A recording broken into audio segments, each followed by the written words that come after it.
بسم اللہ الرحمن الرحیم۔ کیا حضرت عمر رضی اللہ عنہ نے بی بی فاطمہ کے گھر حملہ کر کے ان کے بچے کو مار دیا تھا؟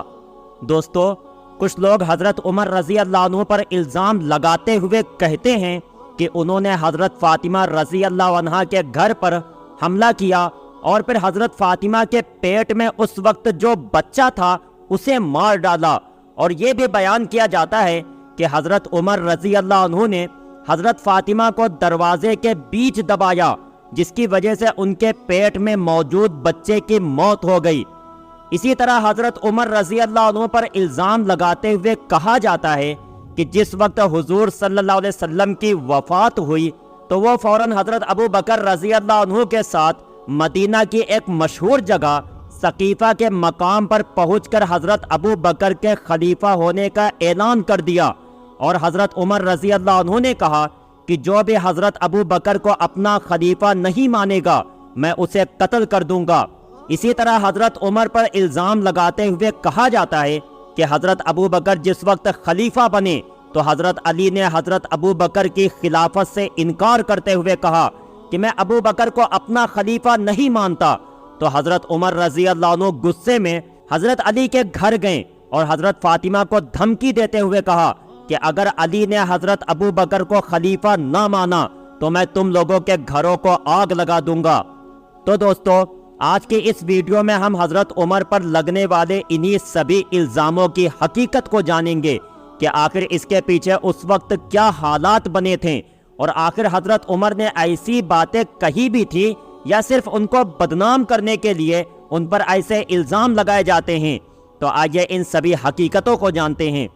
حضرت عمر رضی اللہ عنہ پر الزام لگاتے ہوئے کہا جاتا ہے کہ جس وقت انہوں نے حضرت ابو بکر کو خلیفہ بنایا اور حضرت علی نے انکار کیا تو حضرت عمر رضی اللہ عنہ خود ہی کچھ صحابہ کرام کے ساتھ غصے میں حضرت علی کے گھر پہنچے، اور دروازہ کھٹکھٹانے کے بعد جب دروازہ نہ کھولا گیا تو حضرت عمر نے دروازے کو آگ لگا دی، اور پھر گھر کے اندر سے حضرت علی کو گھسیٹتے ہوئے مسجد تک لائے اور زبردستی انہیں مجبور کیا کہ وہ حضرت ابو بکر کو اپنا خلیفہ مان لیں۔ دوستو، یہ سبھی الزام حضرت عمر رضی اللہ عنہ اور دوسرے صحابہ کرام پر لگائے جاتے ہیں۔ اس بات میں کوئی انکار نہیں کہ ایسی باتیں کتابوں کے اندر آج بھی لکھی ہوئی ہیں، کیونکہ میں نے خود بھی بہت سی کتابیں پڑھی ہیں اور ان میں اس طرح کے واقعات ضرور ملتے ہیں۔ لیکن دوستو، ویڈیو میں آگے بڑھنے سے پہلے آپ کو ایک حقیقت بتاتے چلیں کہ حضور صلی اللہ علیہ وسلم کی وفات کے بعد مسلمانوں کی ایک بہت بڑی تعداد ایسی تھی کہ جس نے اسی وقت اسلام چھوڑ دیا تھا۔ اس وقت کے حالات کچھ ایسے بنے کہ پھر ان پر قابو پانا مشکل ہو گیا، کیونکہ بہت سے یہودی اسلام کا چولا پہن کر خود کو مسلمان جتاتے تھے، لیکن حقیقت میں دل سے وہ منافق تھے، اور ان کا صرف اور صرف ایک ہی مقصد تھا کہ اسلام کے اندر اپنی طرف سے بہت سی جھوٹی باتیں شامل کر کے اس مذہب کو پوری طرح ختم کر دیا جائے۔ کیونکہ دوستو، اگر آپ عیسائی مذہب کی تاریخ پڑھیں گے تو ان کے ساتھ بھی کچھ اسی طرح ہوا کہ حضرت عیسیٰ علیہ السلام کی وفات کے بعد کچھ شیطانی دماغ رکھنے والے یہودی لوگ ظاہری طور پر خود کو حضرت عیسیٰ علیہ السلام کا پیروکار ظاہر کرتے تھے، لیکن حقیقت میں وہ دل سے عیسائی مذہب کو ختم کرنا چاہتے تھے۔ اسی لیے حضرت عیسیٰ علیہ السلام کی وفات کے صرف 17 سال بعد عیسائی مذہب کو پوری طرح بدل دیا گیا۔ ان کی تمام تعلیمات کو ختم کر کے کچھ نئی چیزیں عیسائیت میں شامل کر دی گئیں، اور اس مذہب کو پوری طرح بدل کر کچھ رسموں کا نام عیسائیت رکھ دیا گیا۔ حضور صلی اللہ علیہ وسلم کی وفات پر اسی طرح کی سازشیں رچی گئیں، اور یہودیوں نے دن رات کوششیں کر کے مسلمانوں کو آپس میں لڑانے کی مہم چلائی۔ اسی لیے بڑے بڑے صحابہ کرام بھی آپس میں لڑ بیٹھے، کیونکہ ان کے پیچھے یہودیوں کا دماغ تھا۔ یہ شیطانی دماغ رکھنے والے یہودی ان بڑے بڑے صحابہ کرام کو آپس میں ملنے کا موقع ہی نہیں دیتے تھے، کیونکہ انہیں پتا تھا کہ اگر یہ حضرات آپس میں مل جائیں گے تو ایک دوسرے سے صلح کر کے ساری لڑائی ختم کر دیں گے۔ دوسرا کام ان شیطانی دماغ رکھنے والوں نے یہ کیا کہ اللہ کے رسول کی طرف بہت سی جھوٹی روایتیں گڑھ کر لوگوں میں بیان کرنا شروع کر دی۔ دوستو، یہ یہودی لوگ اپنی شکل بالکل کسی نیک و پرہیزگار انسان کی طرح بنا کر رکھتے تھے، تاکہ لوگوں کو دھوکہ دے سکے، لیکن یہ لوگ دل سے منافق تھے اور اسلام کے پکے دشمن تھے، اسی لیے ان لوگوں نے بہت سی جھوٹی روایتیں اپنی طرف سے گڑھ کر حضور صلی اللہ علیہ وسلم کی طرف منسوب کر دی۔ لیکن اللہ تعالیٰ نے اس وقت کچھ ایسے محدثین کو پیدا فرما دیا کہ جو حدیث کو سنتے ہی سمجھ جاتے تھے کہ یہ سچی روایت ہے یا منافقوں کی گڑھی ہوئی بات ہے۔ آپ حضرات اس سلسلے میں صحیح مسلم شریف کا مقدمہ ضرور پڑھ کر دیکھیں، آپ کو ان باتوں کی حقیقت معلوم ہو جائے گی۔ اب حضرت عمر رضی اللہ عنہ پر جو اس طرح کے الزام لگائے جاتے ہیں کہ انہوں نے حضرت فاطمہ رضی اللہ عنہا کو دھمکی دی اور حضرت علی کو گھسیٹ کر مسجد میں لے کر آئیں اور زبردستی حضرت ابو بکر کو خلیفہ ماننے پر مجبور کیا، تو دوستو اس طرح کی ساری روایتوں کو امام بخاری جیسے بڑے بڑے محدثوں نے یہودیوں کی سازش قرار دیا ہے۔ آپ بخاری و مسلم جیسی حدیث کی بڑی کتابیں اٹھا کر دیکھیں، ان میں اس طرح کی کوئی بھی روایت موجود نہیں، جبکہ امام بخاری و امام مسلم اور دوسرے محدثین تک ایسی روایتیں ضرور پہنچی تھیں، لیکن وہ ان سبھی کو سن کر سمجھ گئے تھے کہ یہ صرف اور صرف اسلام دشمنوں کی چالیں ہیں جو حضرت عمر و حضرت ابو بکر رضی اللہ عنہم کو اور دوسرے صحابہ اکرام کو بدنام کرنا چاہتے ہیں تاکہ لوگ ان سے بدگمان ہو کر اسلام چھوڑ دیں۔ حضور صلی اللہ علیہ وسلم کے جس وقت وفات ہوئی تو سارے صحابہ اکرام بہت زیادہ پریشان ہو گئے۔ حضرت عمر رضی اللہ عنہ کی تو ایسی حالت ہوئی کہ وہ تلوار لے کر باہر نکلے اور کہنے لگے کہ جو بھی یہ کہے گا کہ حضور صلی اللہ علیہ وسلم کی وفات ہو گئی ہے تو میں اس کی گردن اڑا دوں گا۔ لیکن حضرت ابو بکر رضی اللہ عنہ کے سمجھانے پر حضرت عمر کا غصہ ٹھنڈا ہوا۔ اب حضور صلی اللہ علیہ وسلم کی وفات کے بعد ایک طرف تو حضرت عائشہ کے حجرے میں حضور صلی اللہ علیہ وسلم کا جسم مبارک رکھا ہوا تھا اور سبھی صحابہ اکرام بہت زیادہ پریشان تھے، یہاں تک کہ مدینہ کے ہر گھر سے رونے کی آوازیں آ رہی تھی۔ لیکن دوسری طرف ایک بہت بڑا مسئلہ کھڑا ہو گیا تھا کہ کسی نے آ کر حضرت عمر رضی اللہ عنہ کو بتایا کہ ثقیفہ کے مقام پر کچھ انصاری صحابہ حضرت سعد بن عبادہ رضی اللہ عنہ کو مسلمانوں کا خلیفہ مقرر کر رہے ہیں، اس لیے آپ جلدی سے وہاں پہنچیں ورنہ ایک بہت بڑی جنگ چھڑ جائے گی۔ حضرت عمر رضی اللہ عنہ نے جیسے یہ بات سنی تو وہ فوراً حضرت ابو بکر صدیق کو لے کر ثقیفہ کے مقام پر پہنچے تو دیکھا حقیقت میں وہاں پر کچھ انصاری صحابہ حضرت سعد بن عبادہ کو مسلمانوں کا خلیفہ مقرر کر رہے ہیں۔ تو حضرت ابو بکر رضی اللہ عنہ نے جاتے ہی سبھی کو سمجھایا کہ اے لوگو دیکھو، انصار صحابہ میں سے کسی کا بھی خلیفہ بننا ایک بڑی جنگ کو دعوت دینا ہے، کیونکہ اس وقت اسلام دور دور تک پھیل چکا ہے اور لوگوں کی ایک بڑی تعداد کسی انصاری صحابی کو اپنا خلیفہ بننا پسند نہیں کریں گے۔ لیکن ہاں، مکہ کے قریشی لوگوں کی سارے عرب والے عزت کرتے ہیں، اس لیے اگر ان میں سے کسی کو خلیفہ بنایا جائے گا تو لوگوں کو اس پر کوئی اعتراض نہ ہوگا اور سب خوشی خوشی ان کو اپنا خلیفہ تسلیم کر لیں گے۔ اس لیے میں تمہیں مشورہ دیتا ہوں کہ تم عمر کو یا ابو عبیدہ بن جراح میں سے کسی کو بھی اپنا خلیفہ بنا دو۔ لیکن انصاری صحابہ اکرام نے جیسے ان دو قریشی صحابہ اکرام کا نام سنا تو ان میں سے کچھ لوگوں کی طرف سے بغاوت شروع ہو گئی اور انہوں نے صاف انکار کر دیا کہ ہم مکہ کے قریشی لوگوں کو اپنا خلیفہ نہیں بننے دیں گے، اور پھر انصاری صحابہ اکرام مطالبہ کرنے لگے کہ اگر خلیفہ بنایا ہی جائے تو دو خلیفہ بنائے جائیں، ایک خلیفہ انصار میں سے ہونا چاہیے اور دوسرا مکہ کے قریشی لوگوں میں سے۔ لیکن دوستو، یہ کیسے ممکن ہو سکتا تھا کہ ایک ملک میں دو بادشاہ حکمرانی کریں؟ یہ تو ایک فساد و بغاوت کا ذریعہ بنتا۔ اسی لیے حضرت عمر رضی اللہ عنہ کھڑے ہو کر کہنے لگے کہ اے لوگو، ایک میان میں کبھی بھی دو تلواریں نہیں رکھی جا سکتی۔ میں اس وقت تم میں سب سے بہتر انسان ابو بکر کو دیکھتا ہوں، کیونکہ وہ حضور صلی اللہ علیہ وسلم کی زندگی ہی میں آپ صلی اللہ علیہ وسلم کے نماز میں خلیفہ بنے۔ مطلب جب حضور صلی اللہ علیہ وسلم موجود نہ ہوتے تو لوگ حضرت ابو بکر صدیق کو اپنا امام بنا کر ان کے پیچھے نماز پڑھتے۔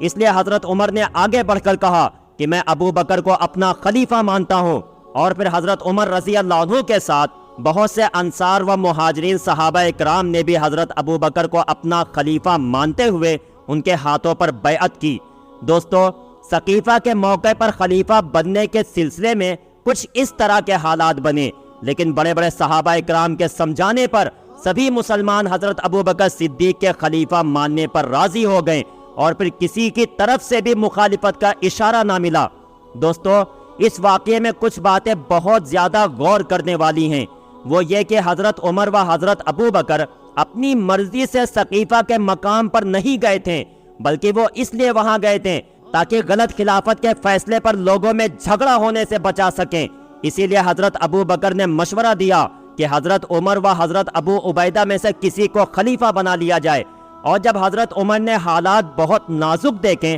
تو حضرت ابو بکر کے خلیفہ بننے کا اعلان کر دیا۔ دوسرے بڑے بڑے صحابہ کرام بھی حالات کی نازکی کو سمجھ چکے تھے، اسی لیے اس وقت کسی نے بھی مخالفت نہ کی اور سب نے حضرت ابو بکر کے ہاتھوں پر بیعت کر لی۔ اسی طرح ایک دوسری بات اور بھی ہے کہ اس وقت حضرت علی و حضرت زبیر موجود نہیں تھے، اور ان کی غیر موجودگی کی سب سے بڑی وجہ یہ تھی کہ یہ حضرات حضور صلی اللہ علیہ وسلم کی تجہیز و تکفین کی تیاری میں لگے ہوئے تھے، اور حضرت ابو بکر و عمر سقیفہ کے مقام پر لوگوں میں صلح کرانے کی نیت سے گئے تھے، اور بعد میں کچھ حالات ایسے بنے کہ حضرت عمر نے حضرت ابو بکر کے خلیفہ بننے کا عام اعلان کر دیا۔ اب کچھ لوگ حضرت ابو بکر و حضرت عمر کو ٹارگٹ کرنے کے لیے یہ الزام لگاتے ہیں کہ سقیفہ کے مقام پر ان حضرات نے جان بوجھ کر حضرت علی کو نہیں بلایا تھا تاکہ ان کے ہاتھ میں خلافت نہ دینی پڑے۔ تو دوستو، یہ ایک سراسر الزام ہے کہ جس کا حقیقت سے کوئی تعلق نہیں، کیونکہ میں آپ کو پیچھے واقعے میں بتا چکا ہوں کہ یہ دونوں حضرات سقیفہ کے مقام پر کیوں آئے تھے اور حضرت علی کو آخر اس بارے میں خبر کیوں نہ ہو سکی۔ دوستو،